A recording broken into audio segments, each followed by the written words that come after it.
Good morning. This is Jeremy Henick from Isograph. Thanks for attending today's web meeting. We have decided to, rather than doing a purely technical web meeting today, we've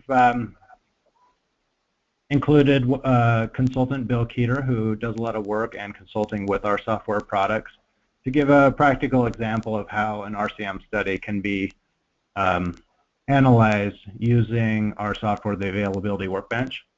My intent is to make this not a sales meeting. It's a more of a technical sharing. So just a few things before we get started. When you logged into the GoToWebinar website, you'll notice there's a pop-out on the right-hand side of the screen. Within that pop-out, you'll see a little dialog called Questions. Everybody, there's too many people in the meeting to address live questions, but what you can do is post any questions you have into that questions dialog, and Bill will be pausing throughout his presentation to address the questions. Today, I had a couple slides, but I'm just going to skip through these.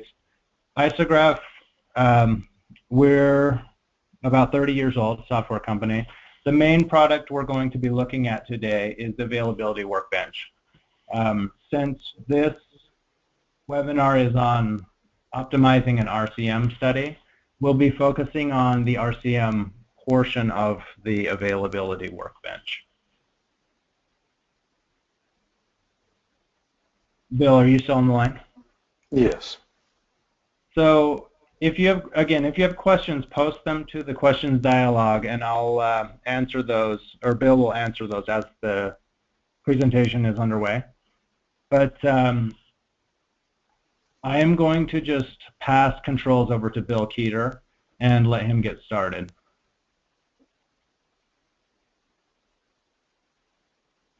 Bill, you have that? Yes, I've got it, Jeremy. Thank you. So could we check and make sure they can hear me? Yeah, I can hear you. If you can't, if anyone can't, well, I guess if you can't hear me, you can't post a question. But I'm assuming if there's any questions at this point, we would be able to see. Okay. Good morning, everybody. Today we're going to talk a little bit about RCM, and then immediately after that we're going to look at optimizing scheduled maintenance tasks and optimizing inspection tasks. There are basically four kinds of maintenance tasks that we can do after doing an RCM or during an RCM that we can identify. One is on condition. These are inspection type tasks that are based on the condition of the equipment after we have done an inspection using either a physical method or using technology such as vibration analysis, thermography, ultrasound, any of those technologies that can help us better understand the health of the equipment. Another type is scheduled rework. So we may have a large item that's got a lot of parts that has a driving failure mechanism that tells us that once every 5 years or 7 years we need to do a rebuild on this item. The third type of task is a scheduled discard. So we may have a simple item that we can pull out and throw away, such as a light bulb or something like that, that if we do it on a time basis, we know that we'll have a high probability of preventing failure of that item. The last type of task is scheduled failure finding. And the reason there's a picture of a snake here is because most of these failures we're looking at here are waiting in the grass ready to bite you at the last minute. These are safety type items like pressure safety valves, high levels, all those sorts of things that protect you and your equipment from either being injured or damaged. Usually we don't know that the failure has occurred in those unless we inspect to find that failure. Today we're going to focus on the on condition task and the scheduled discard or scheduled rework task. In 1986, EPRI did a study of maintenance cost based on the type of maintenance strategy applied to equipment. And this cost was done in dollars per horsepower of pumping power or something similar to that in nuclear power plants. And as you can see, they found that precision maintenance was the best path, the least costly path. It may at first seem like a very costly path because you have to build lots of procedures and you have to make sure you have the right equipment and everybody knows how to use it in order to do a very precise job of installing equipment. Later we'll look a little further at this idea of precision installation to help us better manage our equipment. Today we're going to focus on the middle, the PM and PDM tasks that you might do in your organization. So our main business goal is to balance our needs for profit, safety, and environmental performance with the cost of doing maintenance tasks. So as we go through today's optimization exercises, we're going to look at the cost of doing the preventive or predictive maintenance versus the cost and severity of allowing things to run to failure.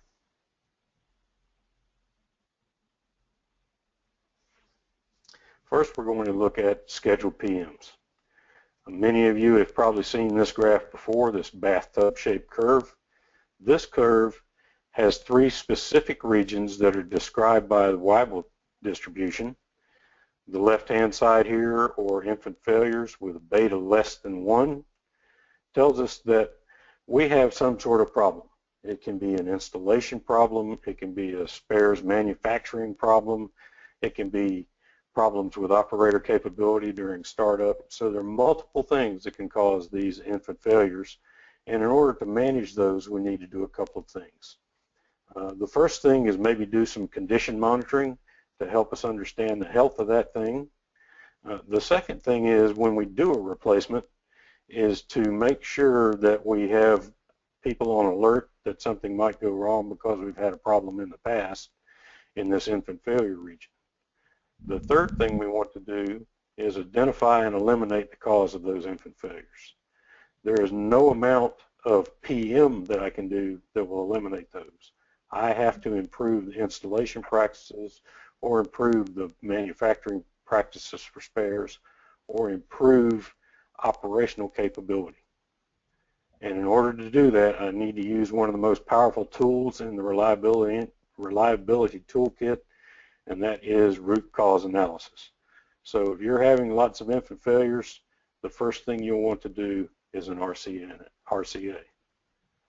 The middle of the portion of this curve, where beta equals 1, is telling us that we're having random failures. Now, random failure doesn't mean that we're having failures that are random. It means we're having failures that are due to random cause. We have a couple of paths on these. If the consequences of the failure are low enough and the failure frequency is low enough, we can actually choose to run to failure. So running to failure, or no scheduled maintenance, is a valid maintenance option for things that are having random failures. However, if the consequences are too high or the frequency is too high, we may need to take a couple of additional steps. Certainly, condition monitoring works well on these items. If there is some detectable potential failure that we can find, then we can monitor that item for the potential failure and take action once it shows up, so that we prevent the functional or catastrophic failure of the equipment. The second thing we can do is try to bring that failure rate down. So we may want to do some root cause analysis to find out why the failure rate is as high as it is, or we may want to re-engineer the system so that we have a backup or standby piece of equipment to match that piece of equipment, so that if it does fail, we can immediately switch over to the standby and continue operation. The back part of the curve is one of the most important parts of the curve we have. Here, beta is greater than 1, which indicates that we have some sort of wear-out mechanism. Now, this idealized curve out here on the right is actually much greater than 1. Items that have a beta of less than 4, most often benefit from a combination of condition monitoring, if there's something available to monitor, and time-based changeout. The problem with those lower beta values is that it is often very difficult to identify an optimum point where changing the item out will make the difference we want to make. Well, what questions do we have so far? I should have probably mentioned earlier, once we are finished, I'm recording this presentation, so once we're finished, you'll all get a copy of the presentation via web link. But that's probably the only thing I forgot to mention, and it's come out. Okay. So that's the only question so far? Yeah. Okay. So let's talk about how the maintenance task might apply to various pieces of equipment. You know, we guys are pretty simple. Give us a good beer and a football game, we're probably happy to go. And mostly equipment that is very simple is also happy to deal with because it has mostly wear out type failure modes. So for a tank, we may have corrosion or erosion of the insides of the tank or the outside of the tank. Not very difficult to deal with. We can make a prediction about when the failure might occur, and we can take specific action to deal with that. On the other hand, those people that we really like a lot, the ladies, are kind of complex, and we'll spend the rest of our lives trying to figure them out. Well, the complex equipment's much the same way. It may have one or two driving failure modes, but most complex items have lots and lots of failure modes, and it's hard to make a decision about when I should do that rework. And those items are the ones where condition monitoring makes the most sense most of the time. So simple items, one or two failure modes, we can probably come up with a time-based change-out or a time-based overhaul and make sure that we keep those functional. Very complex items that have bearings and shafts and gears and all those sorts of things on the inside, we want to apply condition monitoring techniques such as lubricant analysis, ultrasound, thermography, vibration analysis, using those technologies to help us understand the health of that equipment so that we can do maintenance activities based on its health, not based on what we think might happen over some period of time. So change out and rebuilding or that type of task is only effective if it will return the equipment to like new or nearly new condition, and we are dealing with minimal failure modes, and those failure modes have aging characteristics. Without those two criteria, it's very hard to do a scheduled PM and actually be successful with it. And some of you may have experienced that in the past. So based on the studies that were done when the Nolan and Heap team were generating reliability-centered maintenance as a methodology, they found that only 10 to 15% of the items in an aircraft actually wore out. And if you look in your factories, or if you look in your processes, you'll probably find that that pretty much matches with what you have as the percent of your equipment that actually gets to wear out. Especially very complex equipment like packaging machines and that sort of stuff. There's a few things in there that get to wear out, you know, conveyor belts wear, that sort of thing. But if you've got a bearing, a rolling element bearing, you know that that bearing can go at any time based on somebody forgetting to lubricate it or somebody overspeeding an item or something like that. And what we want to do is monitor those very complex things. Most rolling element bearings, if you look at the failures in them, have nearly 100 failure modes that are possible. Where we want to operate is down in the lowest cost region, and that lowest cost region is where the cost of prevention or prediction matches the cost of running to failure. Now, we can't always operate there. We may have some safety and environmental targets that don't line up with the lowest cost region, and we want to make sure we take account of those. And you'll see an example of that when we do our first model. What questions do we have so far? None. Most of the questions I'm just answering because they're creature comforts, like optional software. Okay, good enough. So let's look at our first example. In this case, we have a wear-out failure, and we want to optimize the PM interval. We have a safety criticality target that was arrived at with our safety team and understanding the severity of different types of safety incidents such as near misses, first aid cases, lost time accidents, all the way up to death. And we've set a target based on the maximum number of a certain type of thing we're willing to accept. There are some effects associated with this failure. First is downtime. So we've got $1,000 per occurrence plus $10,000 per hour of lost time. There is a potential injury severity of 1,000, so this might be a nasty injury associated with this if it happens. And there's the potential for $10,000 worth of additional damage should this cable break and the shovel drop. For this particular failure, we've done some Weibull analysis, and we found out that the characteristic life of the cable is 1,570 hours, and the beta value is 6, which means we have a good sharp wear-out mechanism to deal with. So we're likely going to be able to come up with an optimum interval for dealing with this failure. The corrective maintenance task takes 3 hours, plus an hour of ramp time for setting up for safety, getting people out of the way, all that sort of thing, and making it possible for us to do the job. We're going to use 4 mechanics at a price of $32 per hour for 3 hours. Your prices will vary depending on your industry and whether or not you're in certain environments.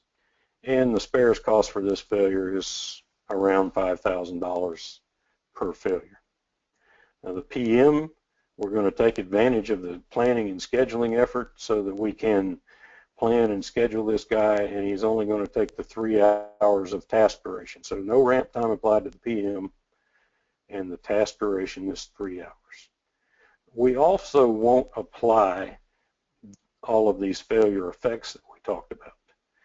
Typically, if we do a PM, we're going to do it in addition to several other PMs that are grouped together, and they all share the downtime.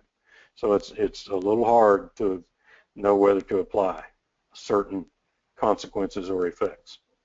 Now, certainly in individual cases, we could have an instance where the exposure to safety issues is the same doing a PM as it is during emergency or corrective maintenance, but that's not necessarily going to be the case.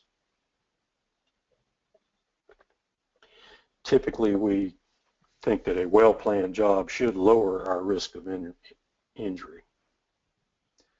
So, any questions so far?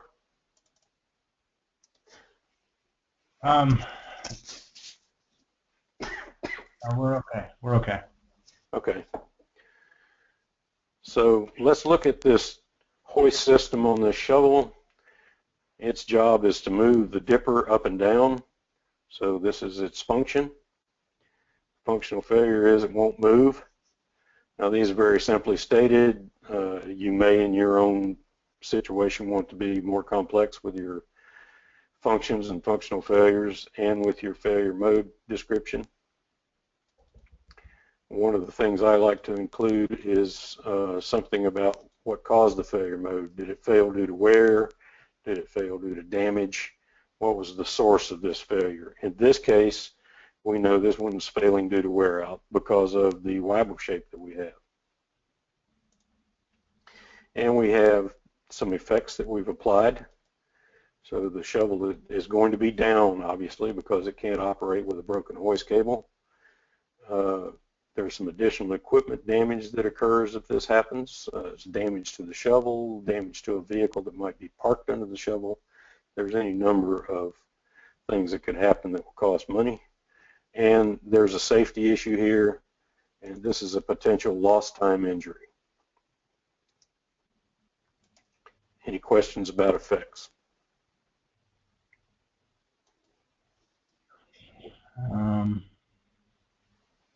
No, we're good. Okay. So the failure mechanism itself is described here in the failure tab. We can see the 1570 hours and the 6 value for beta. Don't pay any attention to those numbers after the decimal. They're pretty much useless. You guys, most people will be very lucky if they can get to 1570 for a time. So we've got maintenance tasks that we've described. The first one is the corrective or emergency maintenance that might occur if the failure actually occurred in the field. So we've got a task duration of 3 hours, ramp time of 1 hour, as we described before. We've got our machinist, and we've got the hoist cable that we'll need in order to do the repair. And again, showing the PM. We've taken advantage, ignore the interval, we're not going to look at that just yet. We've taken advantage of planning and scheduling to lower the time required for this job by about 25%. And we also need fewer machinists because we don't have to have somebody running back and forth to try to find parts and all that sort of thing. Still need the hoist cable though. So what we want to do is find the best interval for doing this PM. We could make a guess. We could say it's around 1600 hours based on that ADA value we had. But remember, ADA is the point where 63.2% of the items in service are likely to have failed. So we only have about a 37% chance or 38% chance of making it that far. So we'll look at 1600 hours as a potential interval over here in the strategy tab. So we'll click that we're going to do that task. We're going to do it at 1600 hours. So in RCMCost, we've got a nice little screen down here that tells us, you know what, that will save us a little bit of money over running to failure because our cost has been reduced by 17 or 18% or so based on replacing it at 1600 hours. Now our safety criticality probably is not going to be at our target. I believe I remember our target was 0.03 or something like that, so we may not be achieving the safety goal. So we've got some failure downtime, and we're still going to experience some failures. We've got some PM downtime. In fact, we're still going to have 35 or so failures over the 10-year lifetime we've given this shovel, and we're going to do 54 PMs. So somewhat effective, but maybe not as effective as it could be. Let's go see if we can optimize the maintenance interval. And this is really the heart of working on the PMs in Availability Workbench. We can set a minimum interval that we want to look at. In this case, we're going to say, you know what, every couple of weeks or so, we're willing to work on replacing this cable if that's necessary. And then we're going to increment that interval by 50 hours. So we'll be looking at 30 increments of additional 50 hours. So we'll go from 400 hours to 1900 hours, looking at what the optimum interval might be for this PM. So once we have that set, we'll give it the green light.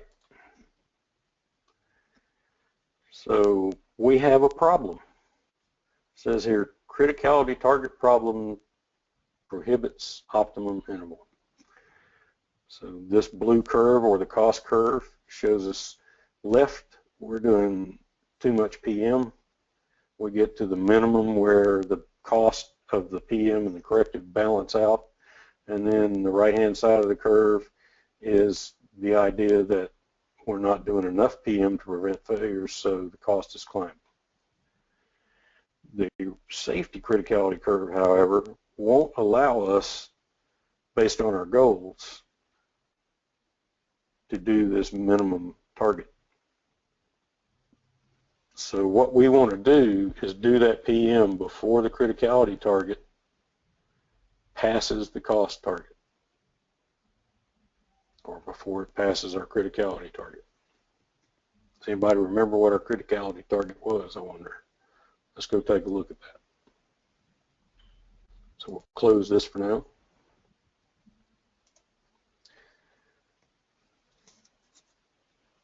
And we'll look at our options and see what we set for a target.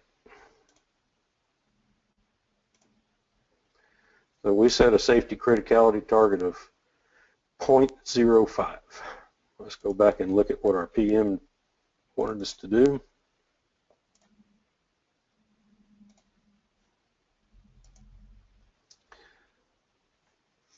So 0.05.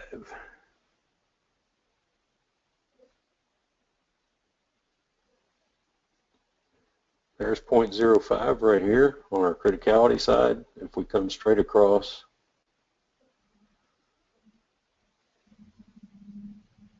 we'll see that if we do the PM right around in this area, we'll be below that target.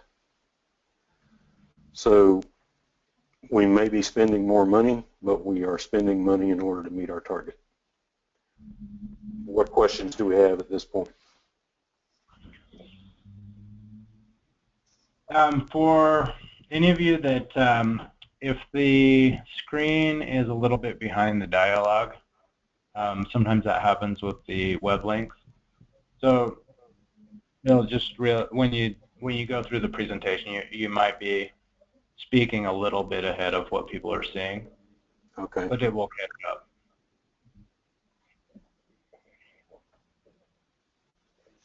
Is that the only question we have so far? So far. Okay.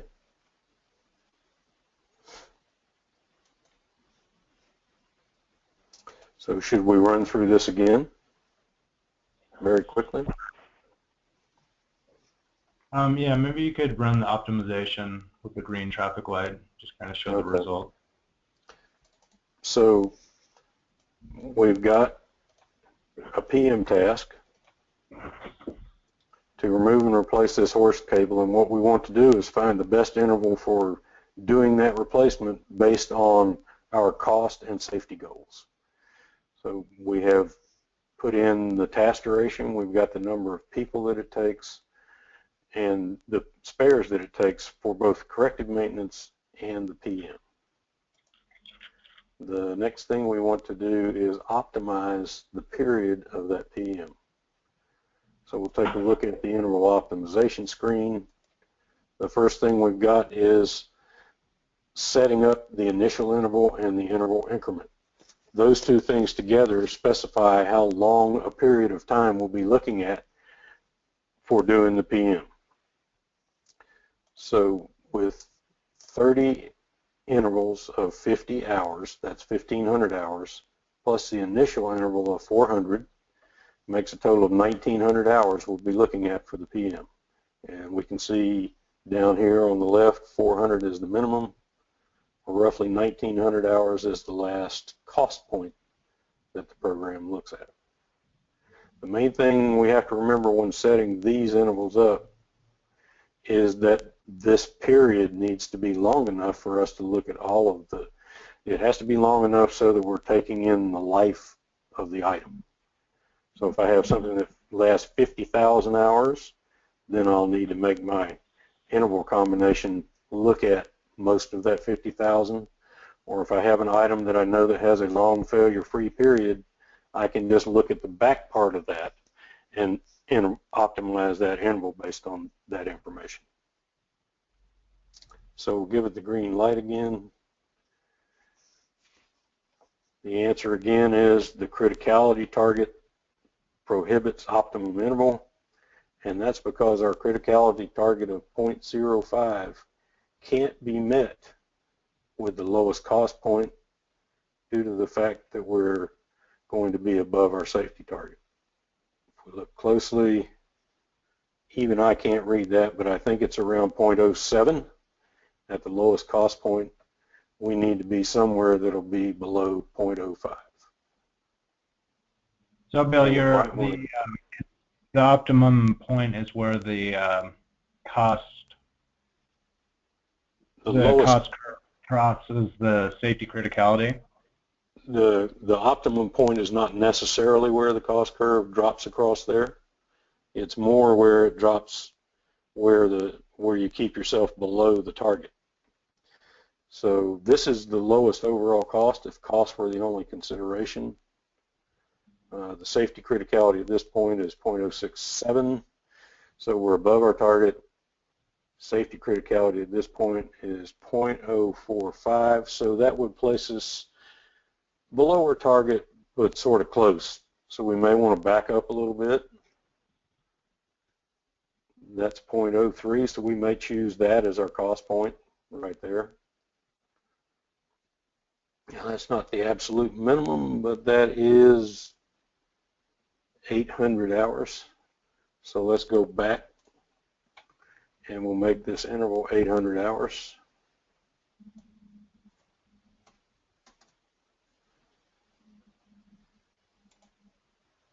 We'll give this tab the green light. So our safety criticality is 0.02. So well below the target, and our cost has been reduced by 95%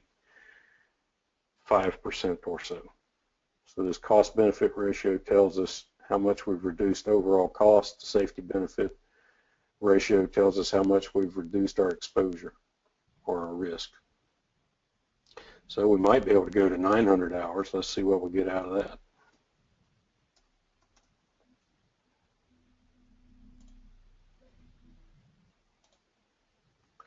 So going another 100 hours takes us above our target. So in this case, we would choose 800 hours for the PM because that's a low cost point and it meets our safety goals. Now you'll notice that there wasn't a lot of difference between doing the PM at 800 and 900 hours in terms of cost. And we're looking at $592 at 900 hours.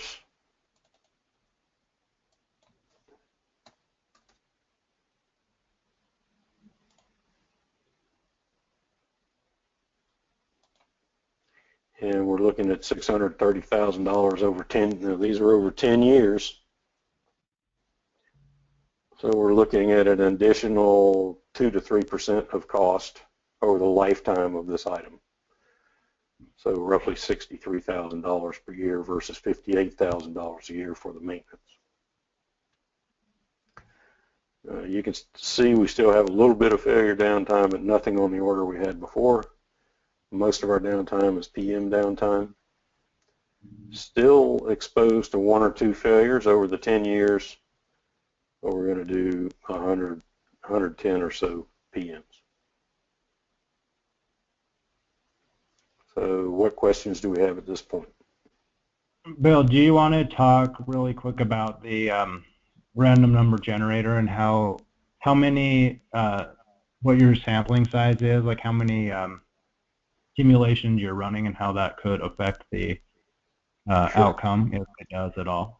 So let's look at our options here. Right now I'm running a small number of simulations for speed, so we may be giving up a little bit in accuracy. So the random number, you can pick a seed for that number so that it changes the numbers a little bit. Typically a seed of 1 works just fine because this is a pseudo random number generator similar to the random number generator in Excel. We can increase these number of simulations. 10,000 is a little high for most of the work I've seen because a lot of the information we get is not extremely accurate. But if we go look at the interval optimization, since we've changed the number of intervals, this screen's now blank because it has nothing, the calculations are out of date. So we'll run this. Now we can go get a cup of coffee while this runs.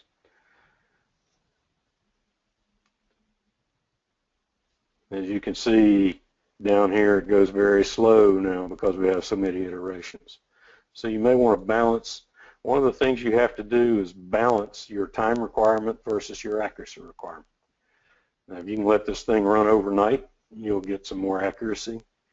But typically I have found that based on the available information I see in most organizations, around 1,000 iterations is enough to get enough accuracy for what we want to do. What other questions do we have? That was the main one. I think we're still, your simulation's still running down in the corner. Now you can show that evaluation interval. So you can see where you're at. Yeah, you can see down here it's up to 1,500, so it's almost 1,900 hours.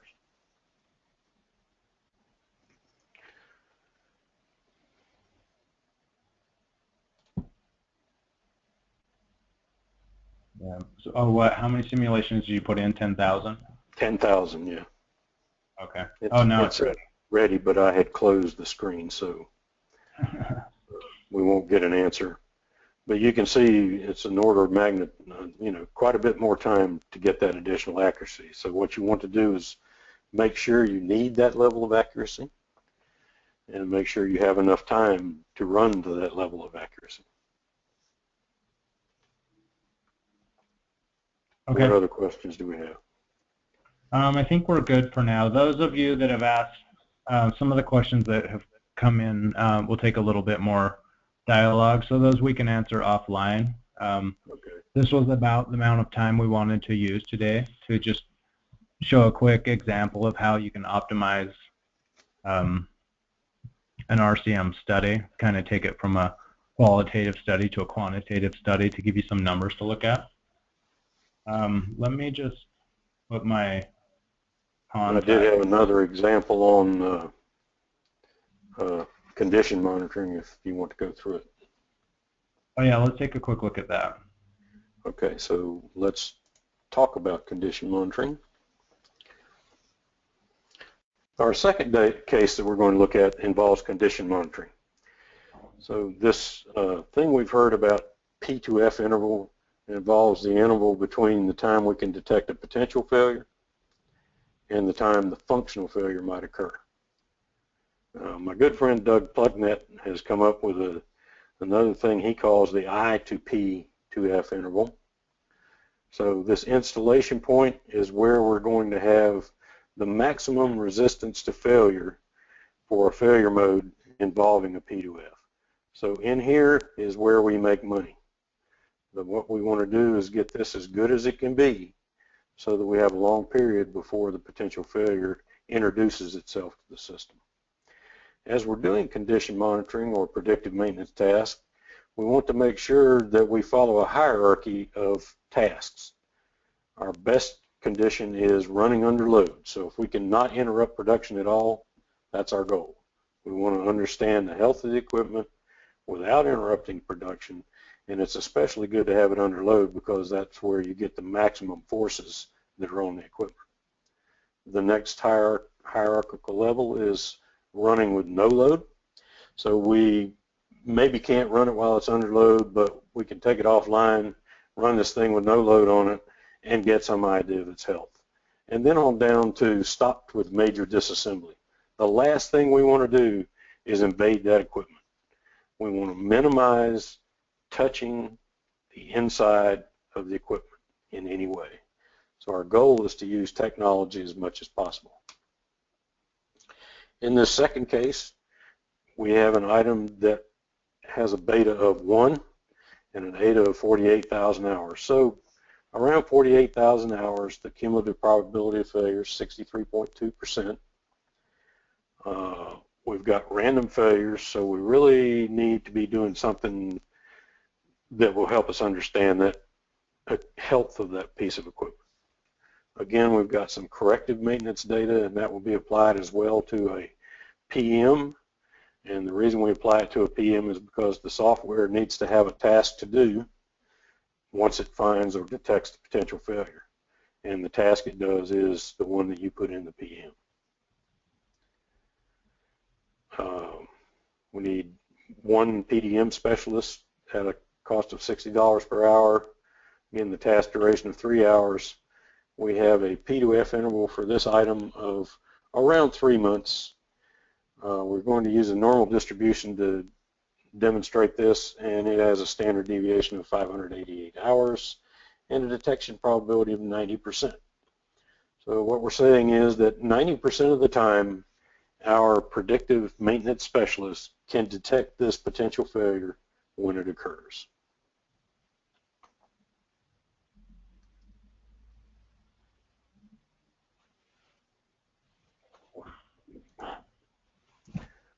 So we've done the same thing we did in the previous exercise.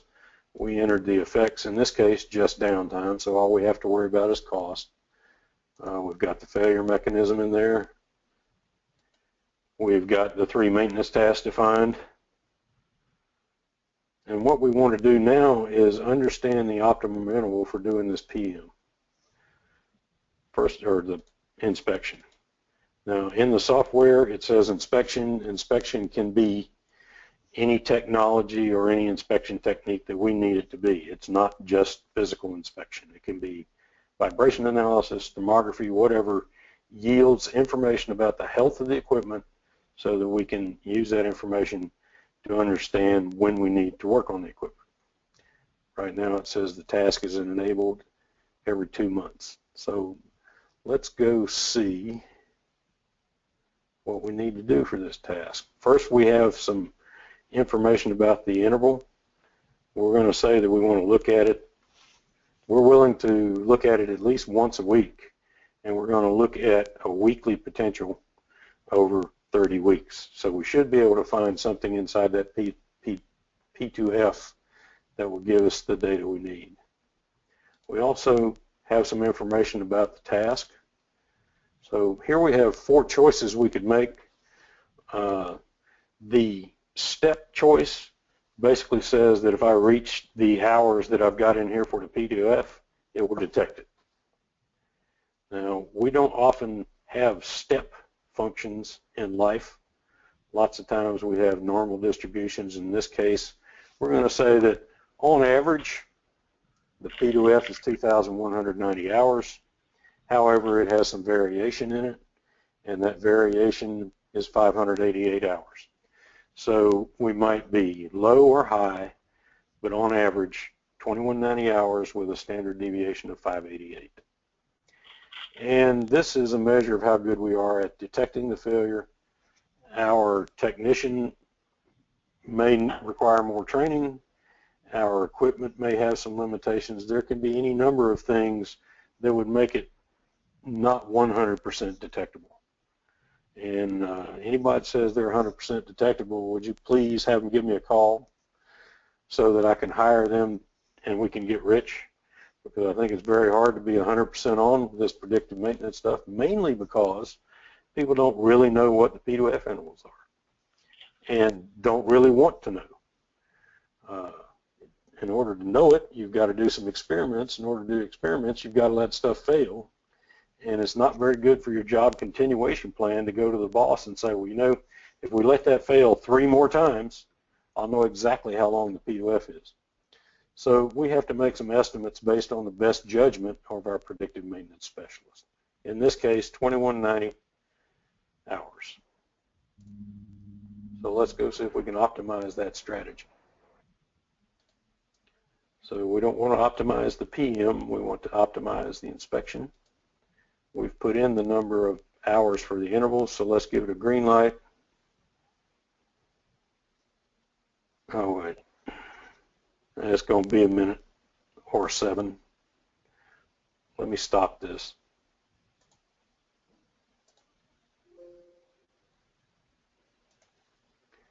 We'll change those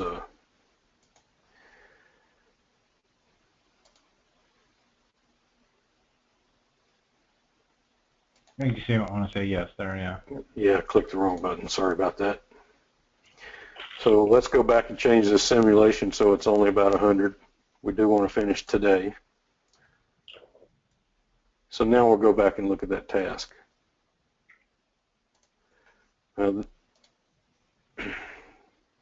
Certainly more simulations would smooth this curve out. Whoops, wrong thing. Let's look at the inspection. So we do have a recommendation to check this thing every 1,000 hours or so. So based on cost And based on our ability to detect the failure, the software has recommended an inspection interval of around 1,000 hours. Let's accept that and see what the result of accepting that is. So we'll run the model. So by doing this inspection every 1,000 hours, we have reduced our cost by 63%.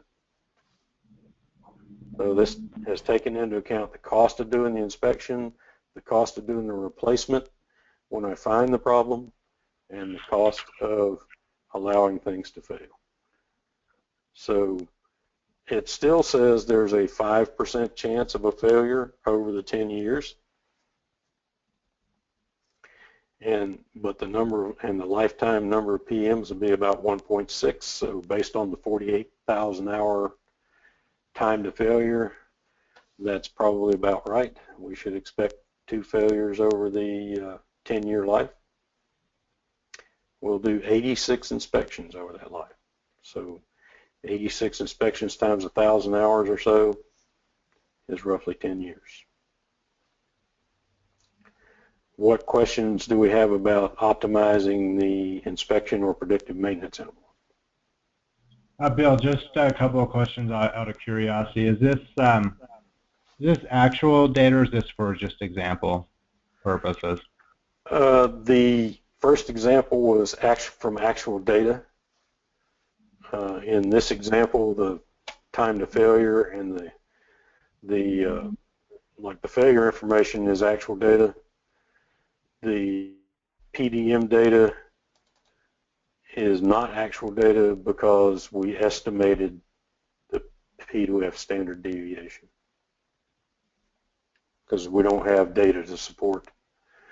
But basically using the idea that 99.9% of the data should fall within plus or minus 3 standard deviations of the mean, we just built a standard deviation. So this one was for demo purposes. Okay.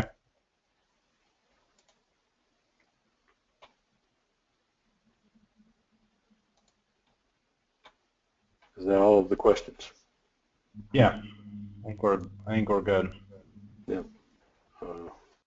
That's all I have. Okay.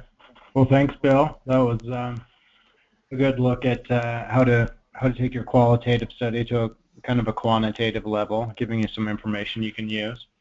You're welcome. Just really quick, let me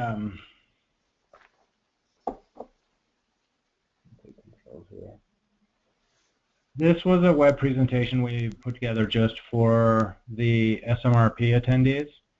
If you have any questions or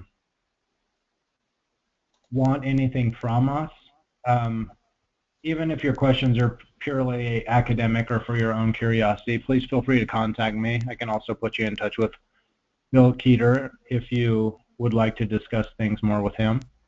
But thanks for attending today's webinar. Thanks for the presentation, Bill. You're welcome. Have a good day.